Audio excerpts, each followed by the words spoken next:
नमस्कार साथियों, जय हिंद। अभी हम बात करेंगे बीपीएससी के जो नए चेयरमैन हैं रवि परमार मनु भाई। ये पहली बार प्रेस के माध्यम से छात्रों और अभ्यर्थियों को बीपीएससी के नए प्रयोग के बारे में संबोधित कर रहे थे। और आपको बताते चले कि जो प्रयोग है, जिस तरह के सब चीज़ों पर आप भी रूबरू होंगे। और जितनी भी TRE 3 की जो पुनर्परीक्षा है, जो 15 मार्च को पेपर लीक के कारण दोबारा हो रही है और 19 जुलाई से उसकी परीक्षा की शुरुआत है, तो ये उनका ये कहना है कि पहली बार हम एक नए प्रयोग कर रहे हैं।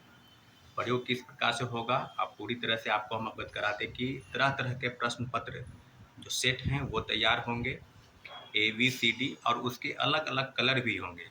उनका ये कहना है कि ये कोई ज़रूरी नहीं है कि एक ही परीक्षा केंद्र पर जो है वो किस तरह के सेट होंगे। हो सके अलग अलग भी हों, हो सके एक ही हों, लेकिन ये सीधे यानी कहा जाए कोई 4 प्रकार के अगर सेट होंगे तो सेट का ये भी प्रश्न पत्र जो है वो अलग अलग होगा। उसकी प्रिंटिंग प्रेस जो है अलग अलग छपाई जाएगी, और जो प्रिंटिंग प्रेस है वो बिल्कुल गुप्त तरीके से रखा जाएगा, क्योंकि ये बात बिल्कुल प्रामाणिक तौर पर वो बता रहे हैं कि परीक्षा माफिया और सेटिंग गेटिंग के तहत जो लोग नौकरी पाना चाहते हैं या प्रवेश पाना चाहते हैं, उनको रोकने के लिए इस तरह का प्रयोग हुआ है।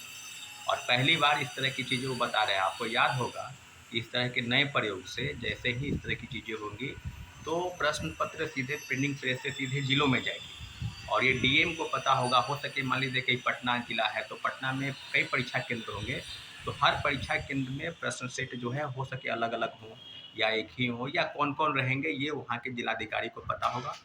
और दूसरी तरफ जो इस प्रकार की बातें हो रही है कि जैसे ही प्रश्न पत्र अलग अलग सेट में होंगे तो वहाँ पर आपको नॉर्मलाइजेशन जो परसेंटाइल सिस्टम है उस तरह की चीज़ों का वो जिक्र कर रहे हैं। और बीपीएससी TRE 3 री एग्जामिनेशन, उसके आगामी जितनी भी परीक्षा हो सके 17वीं और आगामी जितनी भी परीक्षाएं होंगी सब में नॉर्मलाइजेशन और परसेंटाइल सिस्टम का जिक्र वो कर रहे हैं।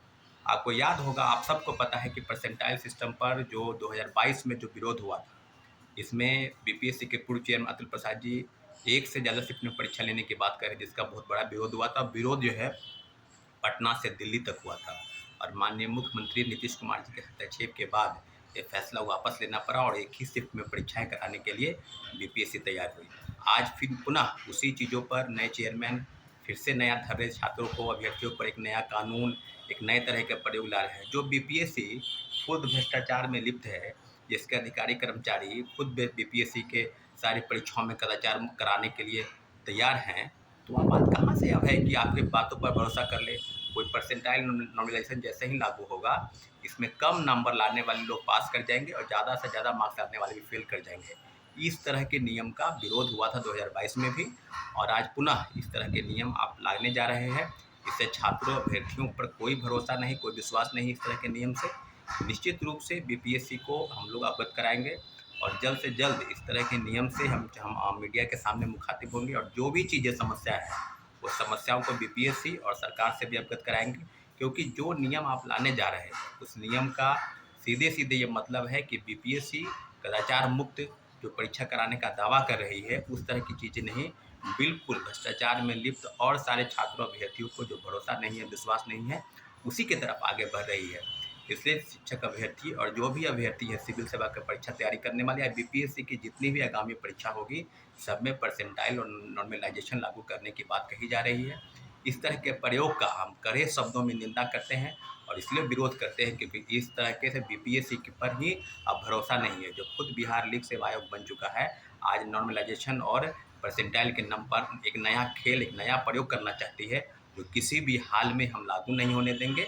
तो सच में बीपीएससी की तरह ही इसे रोकने का एक भरपूर प्रयास हम लोगों का होगा, और निश्चित रूप से इसमें छात्र अभ्यर्थी जितने भी नौजवान हैं सब हम लोग का साथ देंगे। ठीक है, धन्यवाद, जय हिंद।